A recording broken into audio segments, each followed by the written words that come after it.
Hi everyone, welcome back to another vlog. I know I haven't filmed one in a long time, but here I am filming another day in the life of an interior designer, and that is because today we're going to be doing a lot of fun things. If you remember last time, the video that I had filmed was a lot more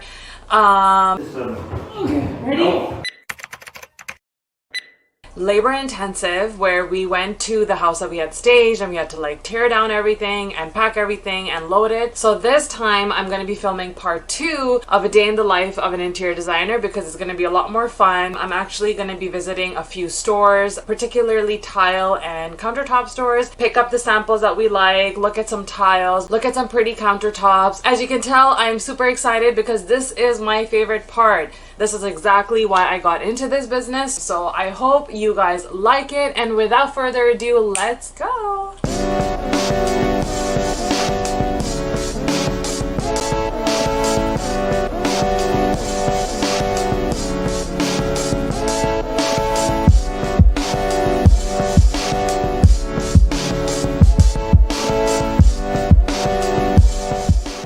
It is such a beautiful day today.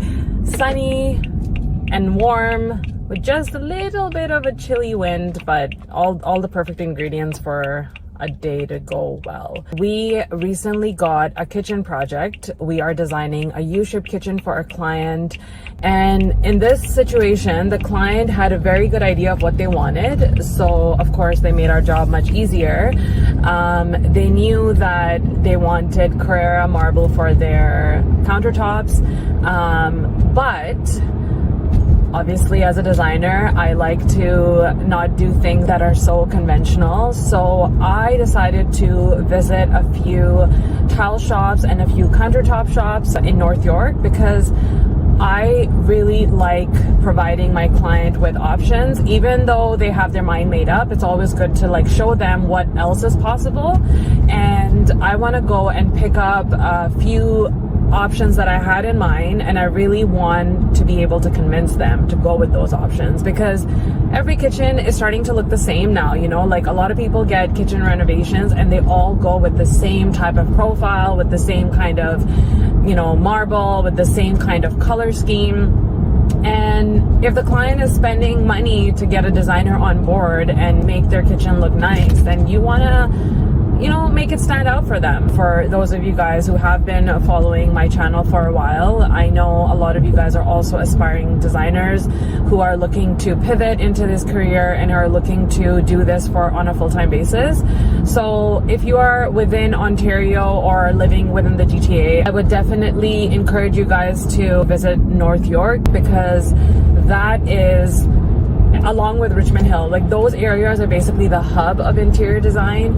You're gonna find a lot of the really high-end, really good quality suppliers there. You're gonna find a lot of the showrooms there. ELT Market is there, Mobilia showroom is there, Muti is there, their kitchen and bath, and you just want to be able to like make your connections and introduce yourself and say that you're a designer, and be honest when you walk in. Like, you want to be able to let this person know that, hey, I'm just starting out, I just opened my business. And from my experience, I've always had them kind of like guide me along their collection, say, oh great, like this is what we offer, this is what our process looks like. And of course you want to sign up for their trade accounts, so definitely do that because that's how you build your sample selection. Not only sample selection, I would say you just learn so much. Like, I remember the first time that I went there, I was like, you know, a bit shy, I was a bit timid to kind of introduce myself, but then when I did and I started having conversations with their sales reps in store, I just gained so much confidence and I got so excited, and I was like, oh my god, like, you know, now going forward, if I land a really nice project, like this is the person that I'm going to be working with, and these are the options that are available to me, and you just gain experience.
we just picked up samples from the tile place, from the flooring place, and now we're gonna go to the countertop place.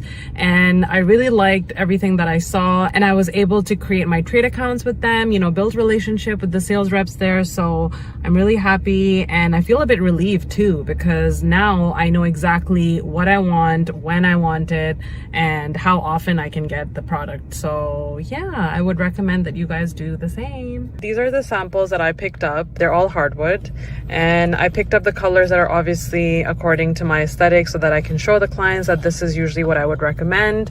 And if you are a designer, you definitely want to stock up on these, right? Because you want to go prepared to your client meetings. Tell them that you know what you're doing. We are out on the road again today because just a few days ago, I got an email from one of my favorite furniture stores that they are having a 70% off their floor sample sale. And of course, I had to make a trip for that because these are the type of deals that you want to look out for. I personally want to go there because I do have a few projects coming up that require a little more of like the furnishing and decor part of the job versus like the design part.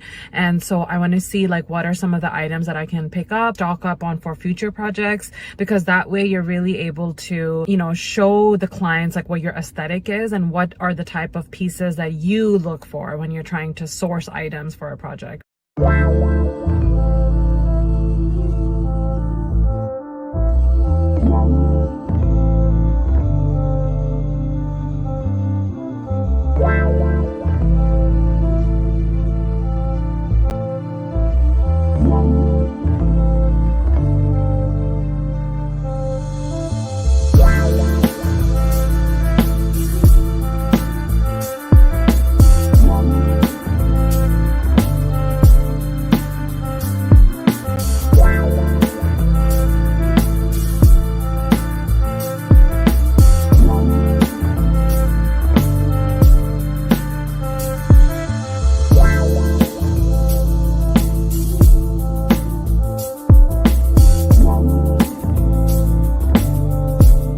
So I grabbed a couple of things. My car is full, somewhat full. It's that time again where I need to make sure that my trunk and everything is empty because it took me forever to fit these things in. It's always like Tetris in here with this car. So it is all obviously past sunset and I'm on my way home now. I'm going to unpack everything and show you guys, but if I'm really tired, I won't. But anyways, this is today's day trip vlog. See you guys tomorrow. All right, good morning. We are about to go to do a site visit for a client. And I've noticed usually, well, not usually, but every time that I've worked on a project, the clients want things done yesterday. So we had to like rush. But I'm still positive. I'm still optimistic that we can get everything sourced, purchased, delivered, assembled, and styled on time. So we're gonna be going there today, and I'm gonna take you guys with me.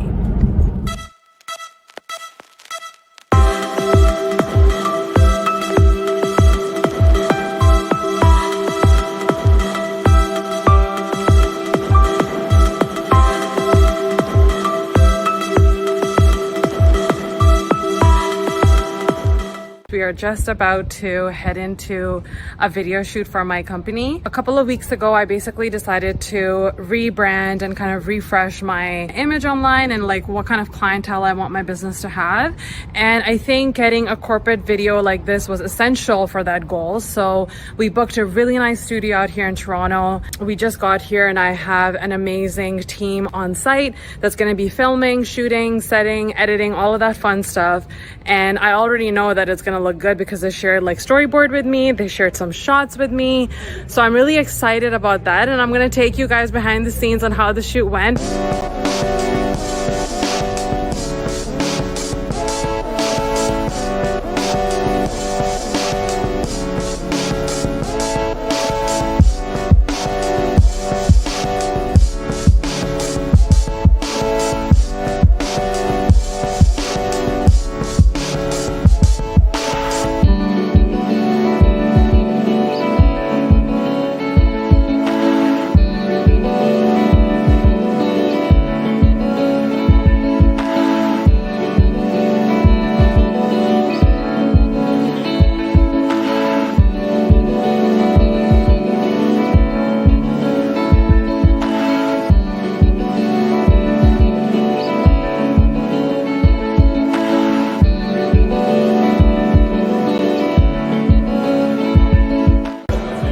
just finished our shoot.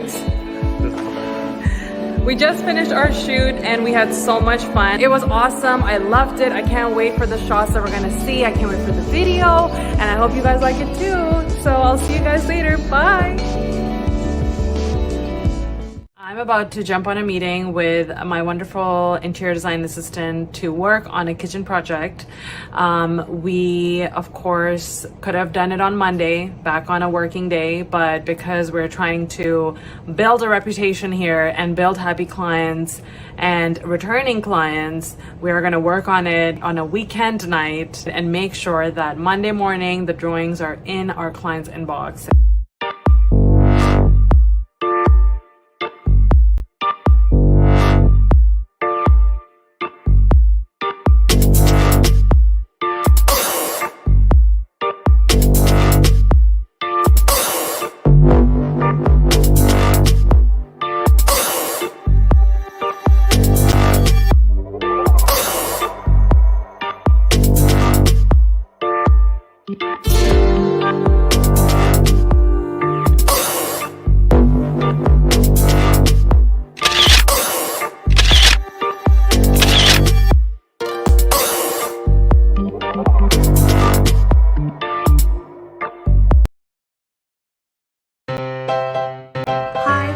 Today we are going to talk about the daily life of interior designers or the decorators in Canada. Her name is Sarah Adnant. It is about her daily life of being an interior designer and how she lives in one day. Usually everyone has a different lifestyle, but in the part of being an interior designer, that may be different from the other professions. So in this video clip that we will presenting today, Sarah will tell you how to shoot the different equipment. It is interesting because we wouldn't be able to know how the interior profession normally live. The definitions of interior designers is interior design in various areas, including the designs of building interior product by combining knowledge and idea in art, design, productions, and marketing to complete the constructions. The decorator must work by defining the details of her component layouts as schematic diagrams of the design as well as supervising the work of the interior designers. For example, designing interior decorations of buildings, residence, exhibition space, and various exhibition areas, including the arrangement of display cabins of the department store or area within the vehicle such as the boat or planes.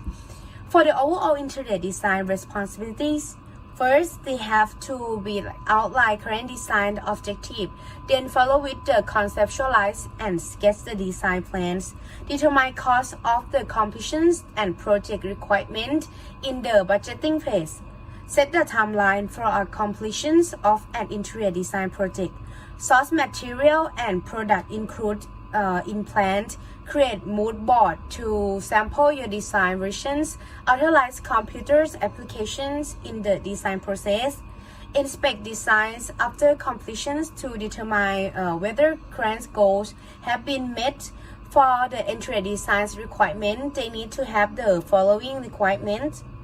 Okay, first one is bachelor degrees in interior design or related field, portfolio of design work, project management experience with the computational design, highly creative, imaginative, and artistic, excellent communication skills, especially in the regard to communicating and artistic visions, proficiency in AutoCAD, Illustrator, SketchUp, or similar design software. So in the video clip, Sarah was tagged with designing the kitchens to be the U-shape. From the client was tagged with the design marble to for the countertop, which Sarah didn't want her work to be like too fair or too simple. There's another thing in the interior design duty to create work for customers to be satisfied. Sarah felt that most of the kitchen had like similar styles, so she would like to present his idea to customers. This is a good thing to be an interior design because you have to be energetic and be more creative.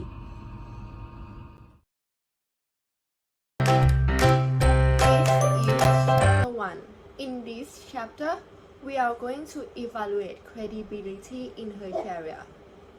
According to the 3CS criteria, Sarah Adnan, the interior designer, is credible in her career. Beginning with the competence, Sarah has excellent skills in design and decoration. She always prepared for the project and always sources items in advance for the further project. She is very positive, optimistic, and enthusiastic, which is important for her job when she needs to deal with the clients. Moreover, she is also competent in using designing software, as we can see she shows in the last part of the video. Next, for the caring. She is willing to share the knowledge with the people who watch her channel on YouTube. She gave the name of a great place that is Interior Designer Hub that she always goes to. She also gives advice to the new interior designer and encourages them to be honest with themselves and others. Because of her open-mindedness and generosity, she is also an inspiration for many people on her YouTube channel. Thirdly, the character. Sarah Adnan has a high moral and ethical value. She did not take advantage of her clients. She is an interior designer and her job is to provide and demonstrate as many options and design as possible to her clients, even though her clients already have some plan in their minds. She wants her clients' space to be beautiful and unique. She also has the mindset that her clients hire and pay her as a designer to do the job. So she will do her best to make what she designed look extraordinary. Covers chapter 2, which is about interpersonal communication and emotional intelligence. Sarah is very good at sending and receiving verbal and non-verbal messages. One of the reasons is that she has to communicate with her customers a lot and work with them. Since her work is an interior designer, that is why she needs to communicate and ask what are the references of her customers and what do the customers like and how can she make the design better and more suitable for each one of them. So of course, when it comes to verbal and non-verbal, she's very familiar with both of the messages. In terms of self-awareness, Sarah understands her feelings and sometimes she could tell when she was shy or when she was scared, but never once that she let those feelings interfere with her career. So from then, we could say that Sarah understands and knows what she's doing. As for self-management, Sarah thinks well before she does something. As you can see from the video, she is such a very positive person. In the video, she admitted it that sometimes she was shy or a little bit nervous to talk to the sales representatives, but she always found a way to deal with it. She overcame a feelings of self-doubt, frustration, and nervousness. As for empathy, she's a very caring. She cares a lot about her customers. As you can see in the video that she mentioned, she would bring samples of floor materials every time when she has to go meet with her customers to help them choose because she understands how hard it is to make the decision. As for relationship management, Sarah knows how to deal with her customers and her team the right way. As you can see from the video, she's such a very outgoing person. That is why she enjoys working with her amazing team. She's a very active listener, and listening is a very important component of her job because she has to listen and pay attention to her customers. She then has to reflect and clarify, and then at the end, she has to give the suggestion back to the customers about the design. The job requires her to ask the right questions because what she's doing is a large-scale job, so it is important that she gains the shared understanding and she makes them understand towards one and another. And last is how she maintains the relationship with her colleagues.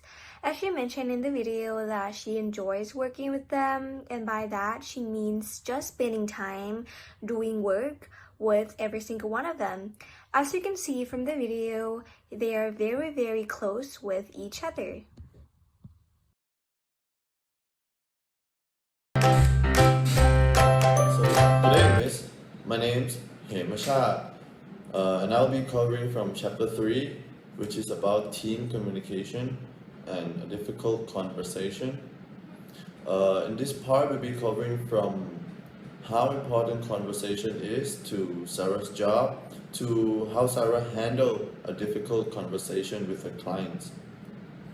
So after watching Sarah's video, I believe from an interior designer's perspective, meeting is a very crucial part of her works, especially when meeting with her clients. Because in order for Sarah to provide her clients with the exact design that they have wanted or needed, both Sarah and her clients must be on the same page. And to do that, when meetings, it's also depending on her clients whether they already knows exactly what they wanted or have no ideas at all. So either case, Sarah must be able to provide her clients with all the information they needed in order for them to be able to make the decision and to get the exact things that they want. Like bringing some samples of or pictures of a different style of furniture or a room. So in this case, it would be including from the samples of the furniture to the style or of a certain space. So this way, clients would have a better understanding of what they are getting and be able to know to convey exactly what they have wanted to Sarah. Or if needed, clients would be able to explain the change that they wanted on a certain spot in that place. So for an interior designer discussing the design with clients, I believe the type of the meeting they should have is a coordination meeting rather than a problem-solving meeting.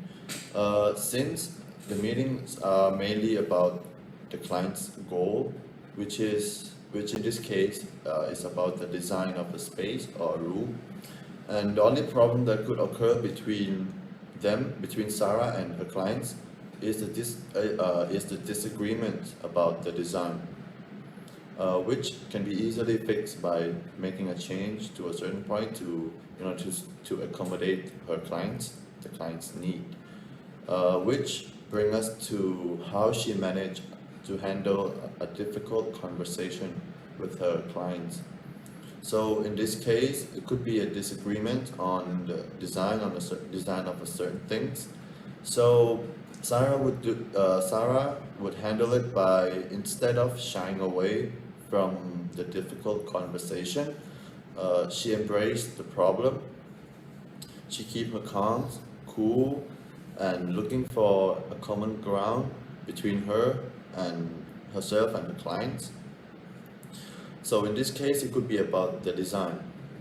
Sarah begins by declaring her intent by showing her other design that could be close or closer to what the clients describe, and she'll be listening to the client's needs and adjusting by making a change to certain parts that the clients want, or come up with a completely new design for her clients in order to satisfy them. And finally, Sarah also conducted a very effective meetings. Every time before meetings with her clients, Sarah would get as much information on what the clients want or have described regarding the design to the style of the furniture. If the clients already have some ideas on what they wanted, then she would be preparing by collecting the samples of the material that the client would be interested in, or find a similar design that would better suit the client's need and present it to them when meeting with the clients. And that's it for my part. Thank you for listening, and my friends will be presenting chapter 4.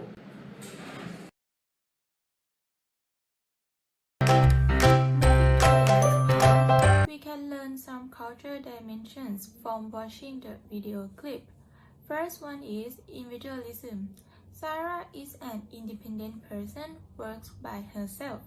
Even though she had an assistant interior designer with her, working, going around, or making most judgments are her decisions. She also shows that she intends to offer customers more options than just doing what they desire. Second one is performance orientation, or PO. Sarah is quite diligent and attentive to her work. She tries to develop new ways to get better results, and she is serious about what to achieve. She is responsible and works to finish by the deadlines, even on weekends. Third one is future orientation, or FO. She also looks to achieve future results as well. For example, when she got a call from the store, she immediately went to a store that had a sale promotion. She thought it might be something that could be used in her future projects that she has to deal with. She also has a video shoot for her company in order to rebrand, and this may be a strategy to bring more clients in the future. The last one is human orientation, or HO. It can be seen that she is quite welcoming, friendly, and caring with people, whether her colleagues, customers, or salespeople. She makes the nice atmosphere around herself in communication and interaction. She is also taking the time to talk with salesperson a lot because she wants them to understand what she is looking for and have a good contact with them.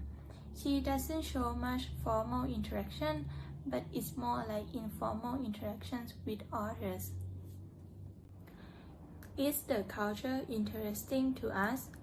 In our opinion, we think these cultures are interesting to realize that the interior designer career like Sarah has, but these cultures are not that new to us.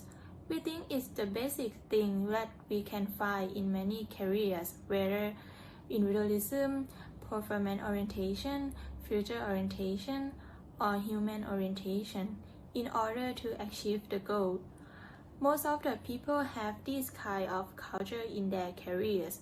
These cultures that we learn are what we think are good actions and decisions, not only for herself, but also for her clients, co-worker, and salesperson. She is also determined to work, develop herself, and try to solve problems for a more complete and better outcome. To sum up, communications is the top priority of work because if we have miscommunicated, the work may not come out exactly what we set it out. So communications is an important aspect of any professions. We need to focus on speaking because it is the medium to create understanding between people. In particular, it is easy and quick to clarify and understand successful communication at work. It can prevent stress and help people work in team. That is important in every industry. Clear communications between team members or between your team and client is essential to successful. For example, communications in an interior design is important because being an interior designer must know and understand what kind of customer needs. She had to bring the customer idea into the design because customer satisfaction is important to the job. Because of that, communications is very important. If an error occurs, the output will not be as expected. Sarah is reliable and knowledgeable in her career. She has a good skill in dealing with customers in different ways. There is also our versatility like us in the videos. Sarah is also representative interior designers who share her knowledge and skill with others through YouTube channels. Sarah is proficient in verbal and non-verbal message. Her job requires a lot of communication with customers because Sarah has to take information from her customer about what they are satisfied with. She's able to deal with her worry and feeling very well. She knows how to speak and deal with customers, and she always gives her suggestions and come up with her own idea to help customers make decisions for the best results. We can see that Sarah has individualism, performance orientations, future orientations, and human orientations. She is able to make decisive decisions and deliver her idea to clients more than what they want. To complete her work, Sarah is quite devoted to her work. She always strives to improve her work and find opportunity for herself.